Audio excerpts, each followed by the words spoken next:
নতুন করে আলোচনায় ক্ষমতাচ্যুত প্রধানমন্ত্রী শেখ হাসিনার ভাগ্নি টিউলিপ সিদ্দিক। বাংলাদেশে যারা অন্যায় করেছে তাদের কঠিন শাস্তির আওতায় আনার দাবি তার। তবে তিনি এও দাবি করেছেন তার কোনো অপরাধ নেই। ব্রিটিশ গণমাধ্যম দ্য গার্ডিয়ানকে দেয়া সাক্ষাৎকারে যুক্তরাজ্যের মন্ত্রিসভার সাবেক ট্রেজারি মন্ত্রীর দাবি তিনি রাজনৈতিক প্রতিহিংসার শিকার। বাংলাদেশে চলমান দুর্নীতির মামলার সঙ্গে তার কোনো সম্পর্ক নেই।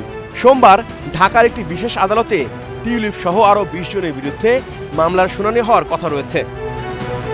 এদিকে ঢাকার পক্ষ থেকে বলা হয়েছে টিউলিপ আদালতে উপস্থিত না থাকলেও মামলার বিচার কাজ চলবে।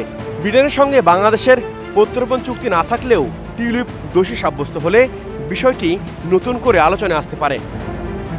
খালা শেখ হাসিনার প্রভাব খাটিয়ে ঢাকার পূর্বাঞ্চলে নিজের মা, ভাই ও বোনের জন্য প্লট বরাদ্দ নেওয়ার অভিযোগ রয়েছে টিউলিপের বিরুদ্ধে।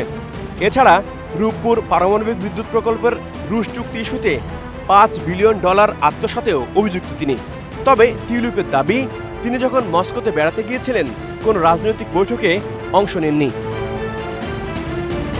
এদিকে ব্রিটেনের অপরাধ দমন সংস্থা শেখ হাসিনার ঘনিষ্ঠ 2 ব্যক্তির প্রায় 9 কোটি পাউন্ড মূল্যের লন্ডনের সম্পদ জব্দ করেছে। এর মধ্যে একটি বাড়িতে টিউলিপের মা শেখ রেহানা থাকতেন। তবে এর সঙ্গে নিজের সম্পৃক্ততা অস্বীকার করেছেন তিনি।